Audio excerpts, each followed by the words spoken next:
Great. Hi, Sid. Hi, YouTube.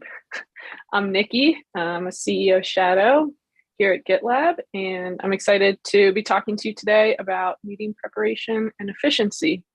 So to kick off our conversation, I was wondering, Sid, if you can tell me broadly about meetings at GitLab. What should meetings be like and what should they not be like?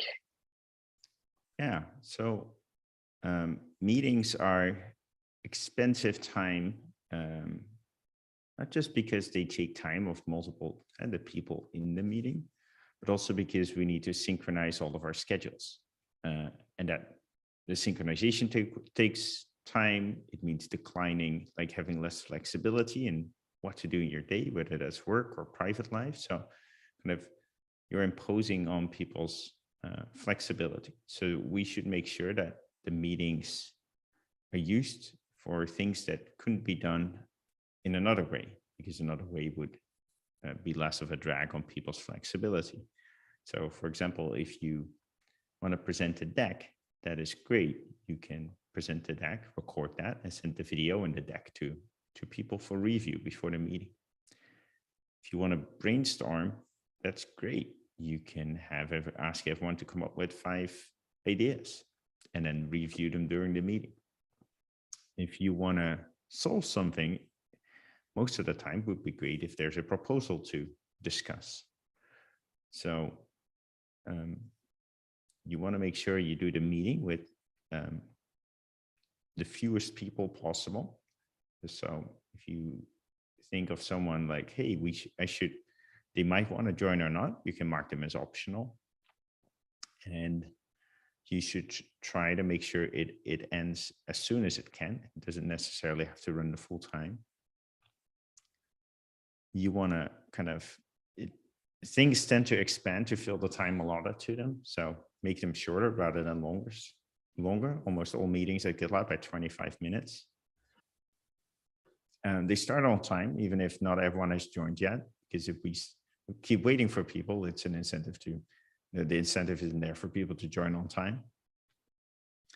And you want to make sure that if people couldn't attend the meeting, there's a lot of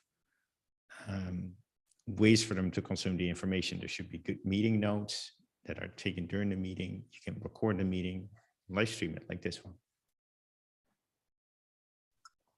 That's great.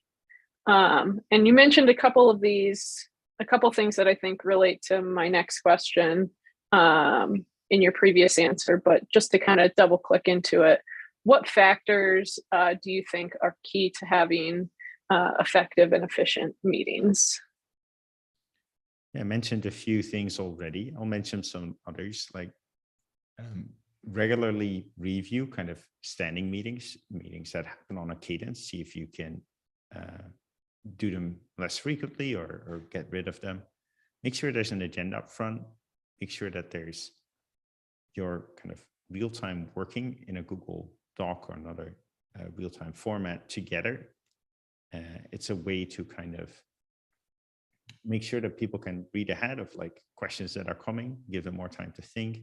It's a way to have notes of what happened during the meeting. It's a way for other participants to get back later on. It's a way for people to kind of zone out and zone in if they're doing something else. So at GitLab, it's okay to not pay attention during part of a meeting. It would be very surprising if 100% of a meeting is relevant and interesting to you. So at GitLab, if you didn't pay attention, you can just say like, look, I wasn't paying attention. Can you repeat the question? For example, if someone mentions your name. And at GitLab, we don't try to like first ask the question, then mention people their name. It's okay. They might not be paying attention. Everyone has more work than time. So we all need to be selective. And I think it's really dysfunctional to require people to pay 100% attention to something that might not be relevant. Also, we like to keep our webcams on because it allows us to see, like, get more information, have a higher fidelity in our communication. It also means that you see people doing their email, and that's fine. That's great. So I'm a CEO Shadow. and I have noticed that you have a very full calendar most days. So I was wondering if you can share how you prepare for your meetings, and then kind of as a follow-up, what advice you have for GitLab team members to adequately prepare for their meetings. Yeah, at the end of the workday, I tend to prepare for the next workday. I look at like, hey, what are these meetings? Should I be having them? Maybe there's a meeting scheduled where I shouldn't be in and I can opt out of it. I work with business assistants who help to make sure that they're canceled if like the relevant person can be there, or things like that. Also look in the docs, like most of the meetings I recognize, like it's a one-to-one with my report. I know there's an agenda, I know what to, I can expect. But if it's something where I need more context, I'll open it up, see if the context is there. And if not, I'll ask for people to add to the context. I at most have 5 minutes between meetings, frequently a lot less. So it's important that with a minute of looking at a doc, I'm up to speed of what the meeting is about, what the goal is to achieve.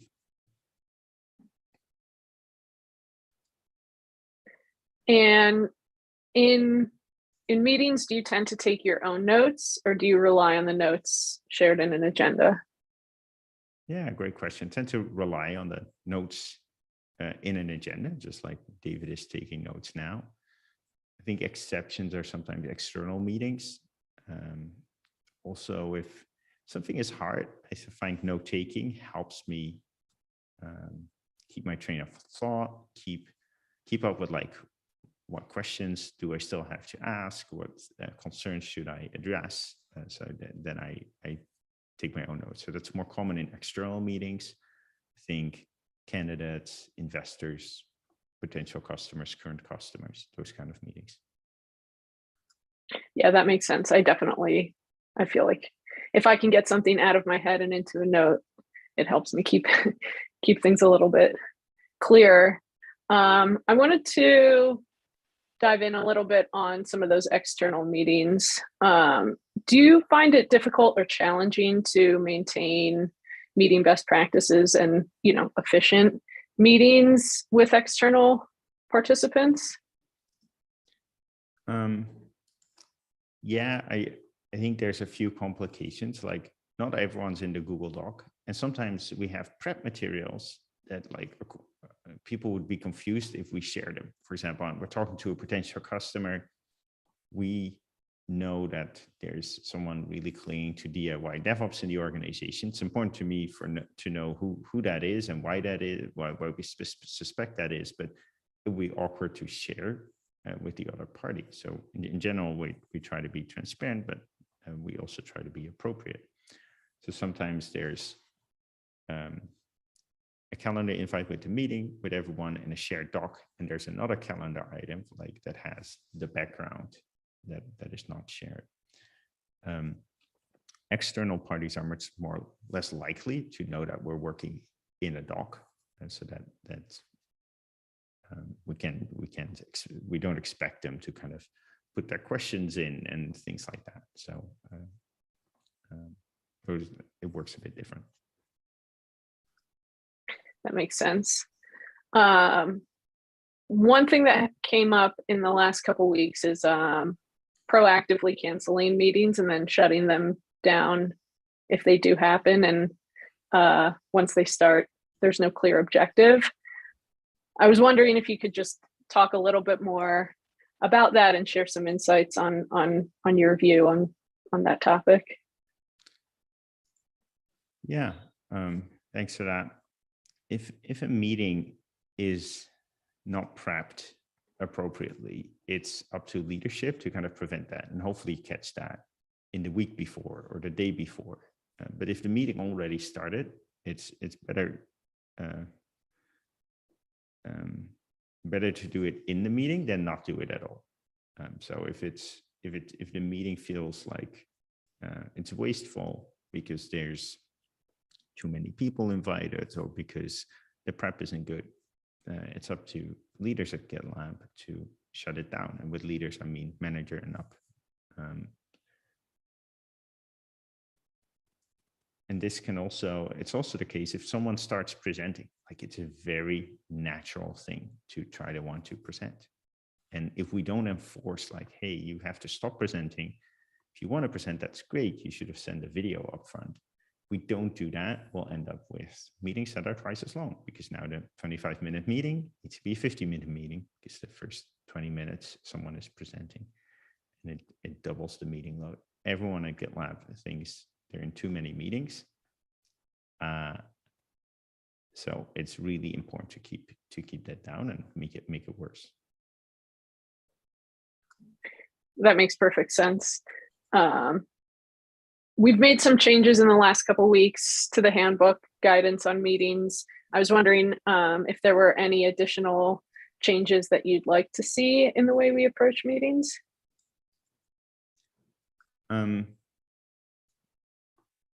I think frequently I'm in meetings where there isn't a clear proposal. And I think they can be quicker. Or, I don't know, I had a meeting this week where it was like, we should all send out these social media messages. Well, that's awesome. Really, really good thing, but that could have been asynchronous. So a meeting should be the last resort and never the first resort. And also at GitLab, we have our value of short codes, where we don't mind if someone makes a proposal that is about an area that we're responsible for. So you can come up with a proposal, and people shouldn't be like, well, why did you make a proposal? This should have been a collaborative effort or something. That's something you can't say at GitLab. GitLab, look, if you're responsible, you make the decisions, right? If it's your work, you still have the opportunity to decline, but it'd be very inefficient if we have to work in a meeting together in order to come up with a proposal. That makes sense. Those are all the questions I had. I think, is it possible to link the handbook link at the bottom in the description of the video? Yeah, for sure. Thanks. Great. Thanks so much.